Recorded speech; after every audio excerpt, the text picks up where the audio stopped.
बागेश्वर धाम सरकार के पीठाधीश्वर व कथावाचक धीरेन्द्र शास्त्री पर नागपुर की एक संस्था ने उन्हें पहले ही चुनौती दे दी थी और अब मीडिया पर प्रकाशित हुई एक खबर में प्रयागराज के माघ मेले में मौजूद संत महात्माओं ने उनको निशाने पर लिया है। माघ मेले में मौजूद डंडी सन्यासियों ने कहा है कि धीरेन्द्र शास्त्री कतई संत नहीं है, वह ढोंगी और पाखंडी है।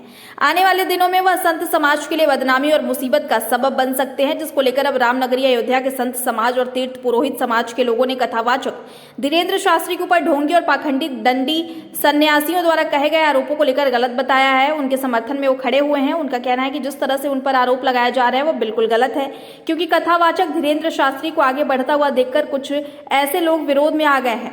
वो सनातन धर्म को आगे बढ़ाने का कार्य कर रहे हैं, इसलिए उनका विरोध किया जा रहा है, लेकिन अनावश्यक विरोध करना उचित नहीं है। जो भी संत जन उनका विरोध कर रहे हैं उन लोगों से हमारा अनुरोध है कि ऐसी ओछी हरकतें ना करें।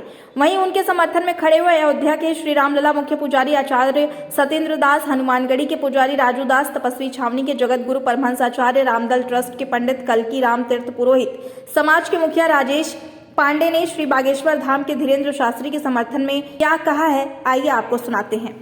जो कह रहे हैं डंडी बाबा या कोई भी संत कहते हैं, वस्तुतः वो संत के रूप में नहीं है, क्योंकि इनकी परंपरा, इनके पास शक्ति है और शक्ति इस प्रकार की है कि बहुतों की कल्याण की बात करते हैं।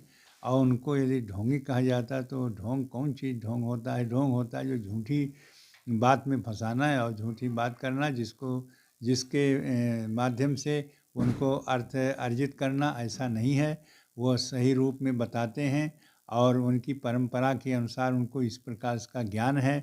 ऐसे ज्ञानी, चाहे वो गृहस्थ हो चाहे संत हो, जो ज्ञानी होता है, सनातन धर्म के संबंध में बोलता है, ऐसे लोगों का सम्मान करना चाहिए और उनको इस प्रकार से ढोंगी कहना गलत है। और उनके तमाम इतने लोग जो जाते हैं और जिनके कार्यों का समाधान होता है, वो ढोंग नहीं है, वह तो समाधान है। उनको सिद्धि प्राप्त है। सिद्धि कई प्रकार से, एक तपस्या से प्राप्त होती है, एक परंपरा से प्राप्त होती है और एक नैसर्गिक सिद्धि प्राप्त होती है। तो इस प्रकार से उनके यह गुण है और उस गुणों के अनुसार ही वह लोगों के कल्याण की बात और कुछ ऐसे आश्चर्यजनक जो है जानकारी करते हैं जो आश्चर्यजनक है। जैसे किसी का नाम बता देना, किसी के परिवार का नाम बता देना और क्या तुम्हारे पास रोग है, क्या समस्याएं हैं, इसका समाधान करना। इसलिए उन्हें ढोंगी कहना गलत है। जो लोग ढोंगी कहते हैं वो स्वयं गलत हैं और मैं समझता हूँ वही ढोंगी हैं। लगातार हम लोग देख रहे हैं टीवी चैनल पे चल रहा है बागेश्वर धाम धीरेन्द्र शास्त्री जी को किस प्रकार से बदनाम किया जा रहा है। हम लोग अभी शनिदेव मंदिर में आए हुए हैं, मथुरा की दौरा पे हैं। भगवान कृष्ण की भव्य दिव्य मंदिर निर्माण हेतु संतों से परिचर्चा, लेकिन तमाम चैनलों पे मैं देख रहा हूँ जिस प्रकार से सनातन संस्कृति को बदनाम करने का कुचक्र रचा जा रहा है, यह कुचक्र सफल नहीं होगा, क्योंकि बागेश्वर धाम जो सरकार है वो लगातार सनातन धर्म संस्कृति की बात करते हैं, हिंदुओं की रक्षा की बात करते हैं। जिस प्रकार से विधर्मी जो तमाम मिशनरी है, जो तमाम ईसाई संस्थान है, जो तमाम ऐसे मुस्लिम कट्टरपंथी हैं जो लगातार धर्मांतरण करते हैं, लेकिन उस धर्मांतरण को बचाने के लिए बागेश्वर सरकार प्रयास कर रहे हैं। तो इस प्रयास को दबाने के लिए जो कट्टरपंथी मीडिया है, वामपंथी मीडिया है, वामपंथी जगत के लोग हैं, जो ढोंग ढकोसला के मानने वाले लोग हैं, वो इनकी विचार को दबाने का प्रयास कर रहे हैं। हम साधुजन उनके साथ हैं और मैं आह्वान करता हूँ देश के ऋषि मुनि महात्माओं से, संत जनों से कि बागेश्वर सरकार के साथ उनको आशीर्वाद दीजिए और ऐसे सनातन धर्म संस्कृति के लिए कार्य करते रहें। और उनके मुंह पे भी तमाचा है, जो ईसाई मिशनरी पे कार्य चल रहा है उस पर कोई बोलने वाला नहीं है। जो कट्टरपंथी वामपंथी जो मस्जिदों के तौर पर, ईसाई मिशनरियों के तौर पर जो कार्य करते हैं उस पर कोई बोलने वाला नहीं है। लेकिन अगर बागेश्वर सरकार अगर कोई बात करते हैं तो उनके ऊपर टीका और टिप्पणी करते हैं। ऐसे लोगों को कान खोलकर सुन लो, साधु संत उनके साथ हैं, हिंदू जनमानस 100% उनके साथ हैं। मध्य प्रदेश में छतरपुर जिले के गड़ा गांव के रहने वाले, जिनको बचपन में जो है लोग दुलार से धीरू कहते थे, और पंडित धीरेन्द्र कृष्ण शास्त्री, जिनकी मां ने दूध बेच करके विषम परिस्थिति में पढ़ाई कराया बच्चों की। वो अपने बहन की शादी करने में जो है इतनी गरीबी थी कि नहीं कर पा रहे थे, लेकिन उन्होंने अपने जो है तो साधना के बल पर, उन्होंने जो है अपनी सद्भावना के बल पर, हनुमान जी की कृपा से आज हजारों गरीब बच्चियों का कन्यादान करते हैं। अपने तरफ से पैसा लगा करके हजारों गरीबों लड़कियों को कन्यादान कराते हैं, शादी कराते हैं। और जिनको घर में खाने का नहीं था, आज लाखों को जो है तो गरीबों को भोजन दे रहे हैं। तो जो ईसाई मिशनरियां हैं, इस्लामिक संगठन हैं, उनको ये बात अच्छी नहीं लग रही है। जिनके पूर्वज हिंदू थे, क्योंकि भारत में जितने ईसाई मुस्लिम हैं सबके पूर्वज हिंदू थे। मैं चैलेंज करता हूं 10 पीढ़ी देख लें, 10 पीढ़ी के अंदर इनको मिल जाएगा। और सब कन्वर्टेड हैं। तो जो घर वापसी करना चाह रहे हैं तो कुछ लोगों को घर वापसी भी करा रहे हैं। तो इसलिए इसमें बड़ा षड्यंत्र है। और ख़ास तौर पर जो सनातन धर्म को मानने वाले जैनी हैं, बौद्ध हैं, सिख हैं, हिंदू भाई बहन सब सनातनी हैं। हम इनसे आग्रह करेंगे कि किसी भी अगर सनातनी का विरोध हो तो कम से कम हिंदू तो विरोध न करे, सनातनी तो विरोध न करे। अब ये 2000 साल से ये भारतीय संस्कृति को समाप्त करने के लिए मुगलों से लेकर के जहर घोला गया कि जिससे हिंदू हिंदू से कैसे लड़ेगा, हिंदू हिंदू की टांग कैसे खींचेगा। आज स्थिति ये है कि एक धर्माचार्य दूसरे धर्माचार्य को फर्जी बता रहा है, एक कथावाचक दूसरे कथावाचक का अपमान कर रहा है, एक वैदिक दूसरे वैदिक का अपमान कर रहा है, एक हिंदू दूसरे हिंदू का टांग खींच रहा है। ये बंद होना चाहिए। मैं अयोध्या से तपस्वी छावनी पीठाधीश्वर जगत गुरु परमहंस से आचार्य पंडित धीरेन्द्र कृष्ण शास्त्री का समर्थन करता हूं। और हमारे जितने अनुयायी हैं उनसे भी मैं कहता हूं कि ये हमारी अपील है, पंडित धीरेन्द्र कृष्ण शास्त्री ये गरीब घर का बालक, वो कभी अपने को बाबा नहीं कहते, वो कभी अपने को संत नहीं कहते हैं, और हैं भी नहीं।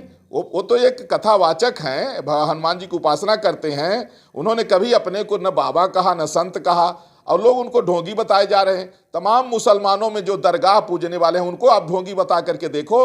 तमाम ईसाई मिशनरियों में आप देखिए कि कितना पाखंड हो रहा है कि अंगुली ऐसे टच करेंगे, वो ऐसे ऐसे कर रहे हैं। उनके ऊपर कोई नहीं कह रहा है, सिर्फ सनातन धर्म को निशाना साध रहे हैं लोग। और जो हिंदू हिंदू देख के जलने वाले हैं, जो साधु साधु को देख के जलने वाले हैं, चाहे वो कहीं के भी कोई भी धर्माचार्य हो, कोई सनातनी हो, उनसे मैं निवेदन करूंगा कि कृपया ऐसा मत करिए।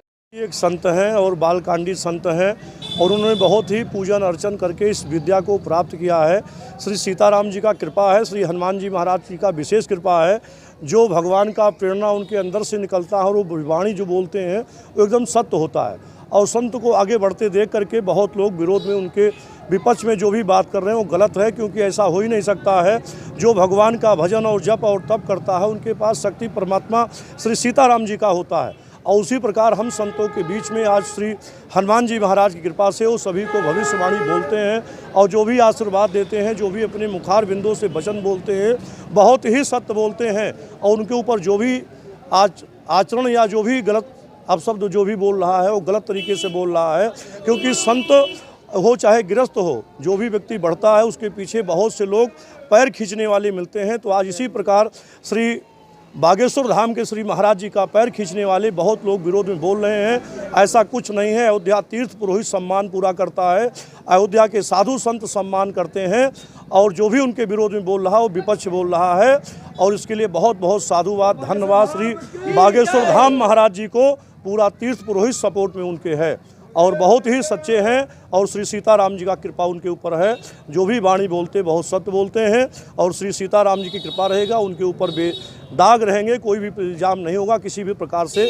जो भी सर्वे जांच कराता है सरकार वो करा ले, चाहे मीडिया करा ले, लेकिन श्री सीताराम जी का कृपा है, सत्य ही है। जी जी, पूरा तीर्थ पुरोहित समाज समर्थन करता है। बागेश्वर धाम के पीठाधीश्वर श्रद्धेय धीरेन्द्र शास्त्री जी पर जो आरोप लगाए जा रहे हैं वो एक फिल्म के बायकाट का हिस्सा है। सबसे पहले धीरेन्द्र शास्त्री ने उस फिल्म को लेकर के, नाम नहीं लूँगा, अपनी 3 सभाओं में उसके बायकाट की अपील की। उसके बाद उनका महाराष्ट्र में कार्यक्रम लगता है और एक सुनियोजित तरीके से अफवाह उड़ा दी गई। लिखित में कहीं कुछ नहीं है, लेकिन हम आप बता दें कि धीरेन्द्र शास्त्री के विरुद्ध नागपुर का जो व्यक्ति बोला वह खुद मुंबई CID के द्वारा एक लिस्ट 2017 में महाराष्ट्र सरकार को दी गई थी, जिसमें 50वां नंबर श्रद्धा उन्मूलन समिति के सदस्य का था, जो नक्सलियों से जुड़ा हुआ है। और इनकी ऑडिट रिपोर्ट में व्यापक अनियमितताओं की जांच एक 2017 में हुई थी, जो दबी पड़ी हुई है।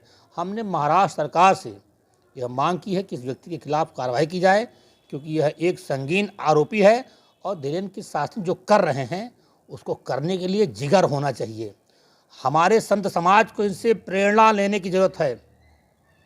आप समाज को किस तरफ लेके जा रहे हैं? वो एक आवाज़ पर 1 लाख लोगों को एकजुट कर दे रहे हैं और आप कथाओं से निकल आते हैं, कोई आपको पूछने भी नहीं जाता है। वो शपथ दिलाते हैं हिंदुओं की एकता की, घर वापसी करा रहे हैं। ईसाई मिशनरियाँ जिन गरीब हिंदुओं को प्रलोभन दे करके धर्मांतरण करवा रही थी, आप देख रहे हैं कि लगातार वापसी हो रही है। अभी कल उड़ीसा की एक मुस्लिम महिला ने हिंदू धर्म स्वीकार किया। तो आप पहले वह जिगरा पैदा करो कि लोग अपने धर्म में वापसी हों। अनावश्यक विरोध प्रलाप उचित नहीं है। यह हम अपने सभी संत जनों से जो धीरेन्द्र शास्त्री का विरोध करते हैं उनसे ये मेरा अनुरोध है कि ऐसी ओछी हरकतें न करें।